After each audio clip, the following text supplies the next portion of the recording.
Hello everyone, welcome to day 8 of my 12 cards of Christmas card series. Today we're going to be making this lovely poinsettia card. I'm using some various die sets, both from Sizzix and Studio Light in this make actually. And I've grabbed 3 sets. You'll see that modern festive one on the top there. I was planning to use the orange slice from that but didn't in the end, so I didn't use that set at all. But I've used the other 2 sets, which are the Christmas cutouts and the large funky festive. And you'll see here I'm just getting my new distress pencils ready. I'm going to use these to colour all my die cuts. I'm going to do my die cutting from white watercolour card and then colour in the images. As always, at this point I have no idea where I'm going with this card. I know lots of other designers will do a sketch first or have an idea, but for me I really do make it up as I go along, and at this point I don't know what size card I'm going to make, whether it's going to be portrait, landscape, any of that. I'm just kind of gathering together all the bits, die cutting what I think I'm going to need. I can always go back and die cut more if I need to. And as I say, I was planning to put an orange slice from that set in here and I completely forgot, so I tend to just make it up as I go along basically. So I'm starting off with the poinsettia because I know I want this, and I know this to be that I want this to be the focal point. So I've die cut that from white watercolour card, and I'm going to colour my images one by one as I need them. It's tempting when you've got sets like this to just die cut everything from white watercolour card, but of course when you've got elements to each one you can quickly get them mixed up, so I find it easier, particularly in this occasion where I don't really know what I'm going to be using. I quite like just doing one element at a time. I know it's a little bit slower doing it that way, but if you're not in a rush, I think it's quite a nice way to go. And this is pretty much actually the first time I've used these pencils. I did my swatches with them, but I don't think I think I might have made one card before with them. So I'm experimenting a bit here really with what's the best way to colour these, whether it be scribble a bit on my mat or literally just put my wet brush to the pencil. And because I do want these colours to be quite strong, I'm finding actually that's the best way. So for this one I'm just trying to scribble first and spread it out. I want this bottom layer to be a bit lighter. So I've gone directly to the card with that.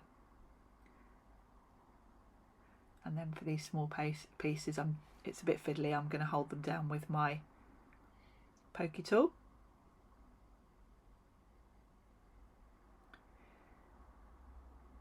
So I've given those a dry off camera with my heat tool, and I'm going in for a second coat because I didn't feel the colour was strong enough. Bearing in mind this poinsettia is going to kind of be the focal point.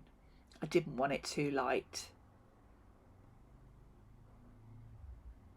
You can also see at this point I haven't quite mastered holding my pencil and my pokey tool to hold the thing still and a paintbrush, so I am a little bit awkward at this point. Towards the end of the video I get the hang of it and I get quite good at it, but it does look a bit awkward at this point as I'm working out the best way to hold everything. And I do end up getting red all over the end of my pokey tool, all over my hands. So I'm definitely making a bit more of a mess of this than I probably need to. So I'm happy with that strength of colour now. So I'm going to bring in my heat tool and dry those off. And now I'm ready to move on to the leaves and the kind of centrepiece of the flower. And I'm thinking initially that I'm going to do the leaf from this nice pale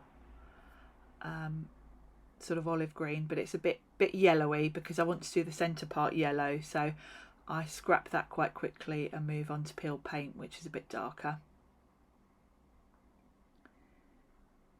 And I want the centre piece to be very dark because that's going to be right on top of the yellow piece. So I'm trying, the first coat I am going in with that olive on the piece that I want to be quite yellow because I felt that was quite yellow, but it's not quite yellow enough. So what I'm going to do is quickly dry these off, and then I'm going to go in with a second coat of pencil, and I'm going to switch to yellow for that piece. So I'm going to darken up the leaves with another layer. And then I'm grabbing fossilized amber just to make that other piece a bit more yellow.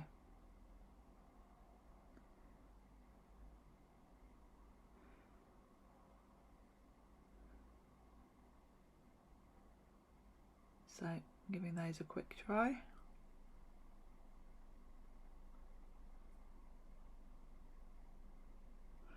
And then I'm going to set those to one side and then do some more die cutting. I'm not going to stick all these together till the end because I might as well put them to one side and let them totally dry. So I'm going to pop all those out the way. Give my table a quick wipe.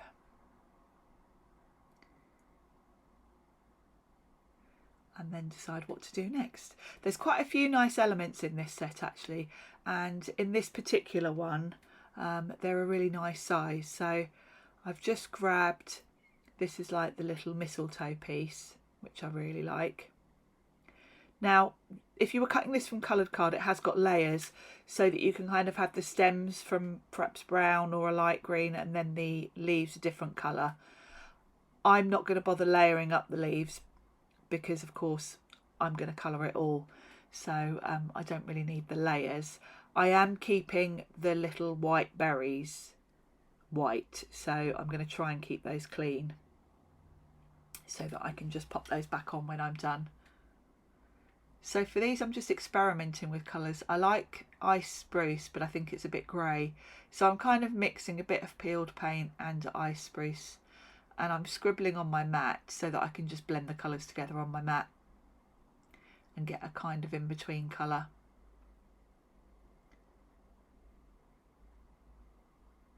And then I switch to more or less just mixing it straight on the watercolour card. I love the idea that with these pencils you can just do that. It's almost easier than it is to use watercolour pans because you kind of don't have to worry about cross-contaminating quite so much, because the pencils you can just give them a wipe. So I'm just giving that a quick dry with my heat tool. Then I'm going to wipe my mat and stick the berries on. You might notice as I put the berries on that I wasn't entirely successful in keeping them totally white.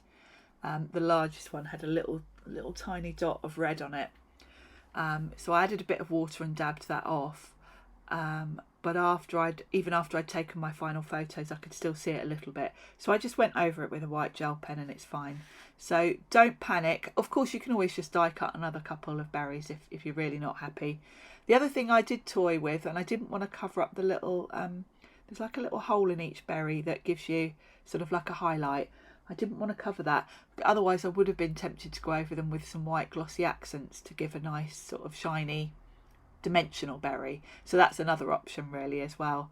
And then you haven't even got to worry about sticking down. You could just go straight onto the first layer with the glossy accents. So there's a few ideas. I just wanted to use them as they were for this card because I tend to do that on nearly every card that has berries with it. I use my glossy accents, so I thought I'll restrain myself this time just so I'm not doing the same thing all the time. So I've moved on and now I'm die cutting that lovely sort of foliage piece.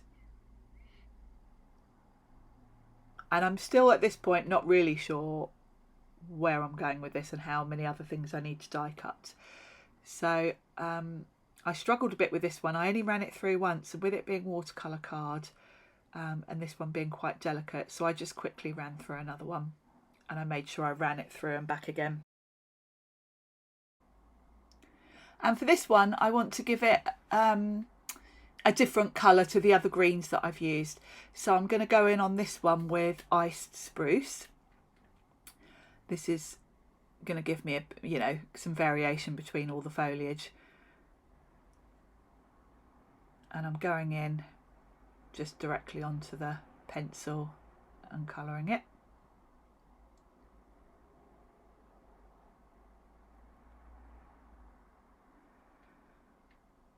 And then I'll give that a quick blast with my heat gun.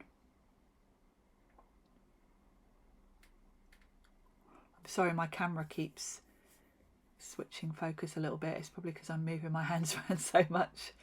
And I decided at this point that I like that, so I'm going to do another one of those rather than do another type of foliage. I think it would look better to just have a couple of these.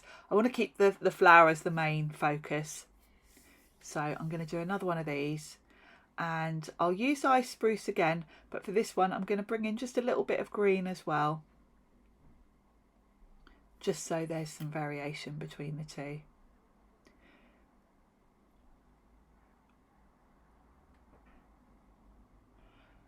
I'm definitely impressed with these watercolour pencils. I'm glad I bought them. You know what it's like, you get drawn into buying any of the latest things, or I do. I'm terrible. And sometimes you think, oh, I didn't really need that because I've already got something that does that. And yes, if you're on a budget, probably there's not really much you can do with these that you can't already do with your sort of distressed cubes or something. But I do like this way of watercolouring, actually, to be able to go straight onto the pencil with my wet brush.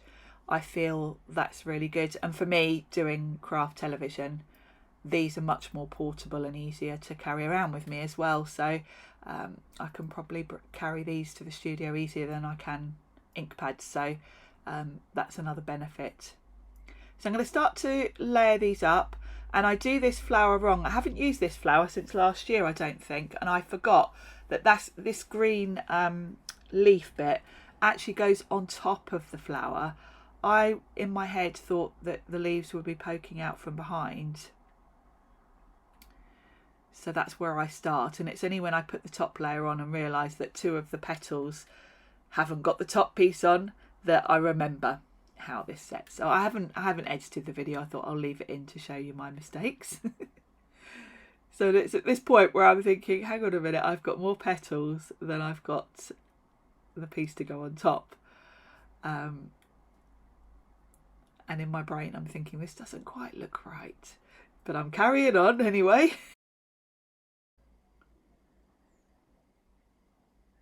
And now this is where it dawns on me. So I'm popping those off and switching it around the way it should be.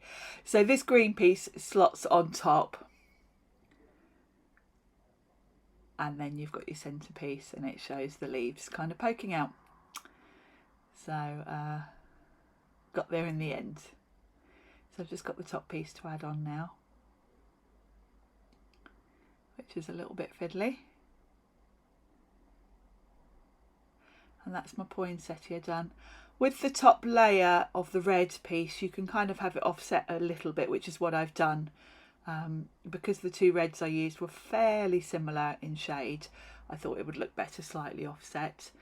And then I'm thinking I might put these on a tag. So I've got this fabulous tag set from Studio Light. It's called Lovely Tags. And you get 6 different size tags, ranging from a really little one up to a huge one. And you've got the tag itself, and then you've got a layer to go on top, and then you've got all the reinforcers for the holes that you can do in a different colour. So it's a nice set. And what I thought was I'd do the base layer in craft card, and then this top layer I'm going to cut it in white, and then I'm going to use another Studio Light product, which is a fabulous embossing folder called Snowflakes. I thought it'd be nice to have a bit of texture going on in the background. So I'm going to use the Snowflakes embossing folder now on the white piece and run that through. It's a really nice folder actually, because the snowflakes are kind of larger and closer together at the top, and then they kind of fade out towards the bottom. So it does give you a lovely effect. And of course you can choose where you want to place your element. It's for a slimline card as well, so it's a nice long folder, which does give you lots of options. So I'm going to cut the whole reinforcer piece as well, and I thought I'll do that from a red so that it contrasts quite nicely with the craft and the white. And I'm going to put that on first so that I make sure it looks straight with the top layer when I put the white piece on.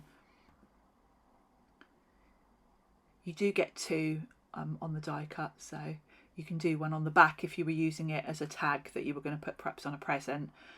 But obviously you're not going to see the back of my tag, so I don't need to worry about that. So then I can pop the top piece on.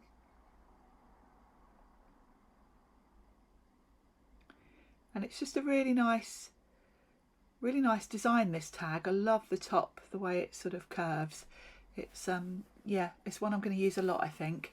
So I want to add a sentiment, and I'm going to use the cutout set, and I'm going to use Joy. And as I did on the cards, I think it was just a couple of days ago, I'm going to cut the outline first from craft cards, then I'm going to cut the outline and the letters together so I can pop them on top, which means that I can then inset the letters and make it flush.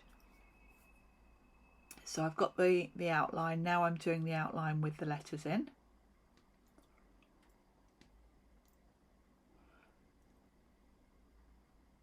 And then I'm going to use a couple more different colours for this actually. I'm going to use a nice green for the letters, and then in the centre of the O you've got a lovely sort of, I don't know if it's a star or a snowflake, and I'm going to put some gold in that just to give a little bit of little pop of metallic.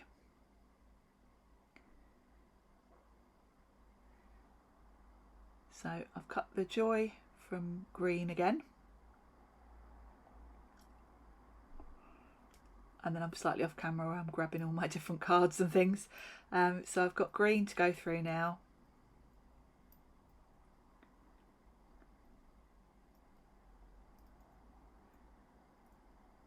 And I'm just poking out the little star from the O. And then I'm going to quickly run that through just with a bit of gold over the O, so I can inset that.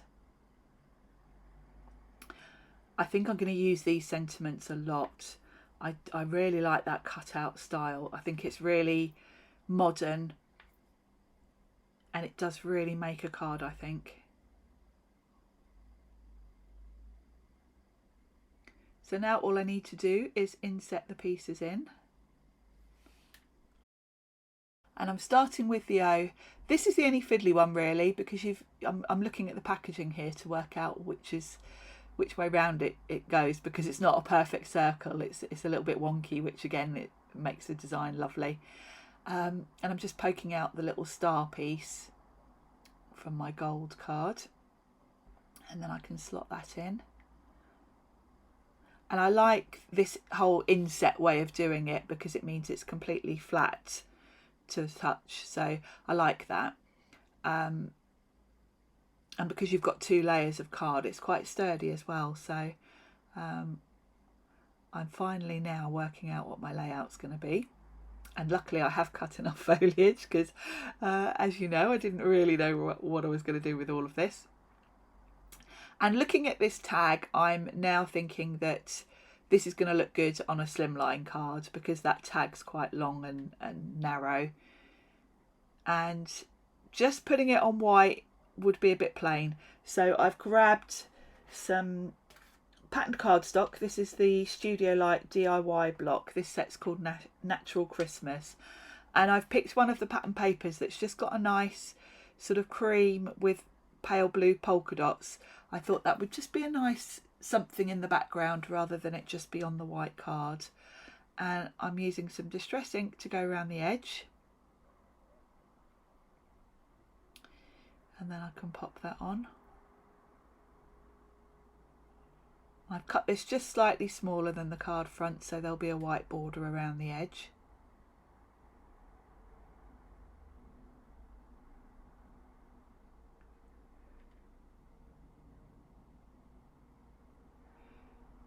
And then for the tag,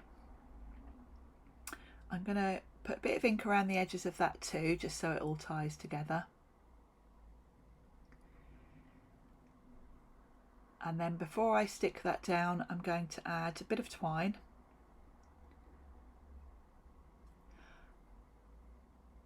And then I'll also layer up my elements before I stick it down, because I'm going to probably put the tag on slightly at an angle. So it's probably easier to make sure everything's, particularly the sentiment, straight before I put the tag on the card. And I'm popping the sentiment strip on with a bit of foam tape, so that's got a bit of dimension. And I'm going to use a foam pad for the flower as well, because I want to tuck all that foliage underneath it by using a little round foam pad. That's going to give me the ability to sort of tuck my other elements underneath it. So I'm using these 2 bits of foliage that I've done the same, and I'm putting those kind of in an L shape to fill that space nicely, and then the mistletoe can pop at the top, and I'm gluing these straight onto the tag. Then I'm going to put some foam tape on the back of the tag too. I thought that would be quite nice to have even more dimension, so I'm putting 2 nice big strips of foam tape on the back. And then I can pop that onto the card front. I'm going to put it onto the card front with a bit of an angle and just give the twine a bit of a trim. And that's my card finished. So I hope you've enjoyed today's card. I can't believe we're on day 8 already, so we've only got 4 more to go to get to the 12. So please don't forget to subscribe so you don't miss the rest of the cards, and I will see you in a couple of days with card 9. Thanks for watching, and I'll see you soon. Bye.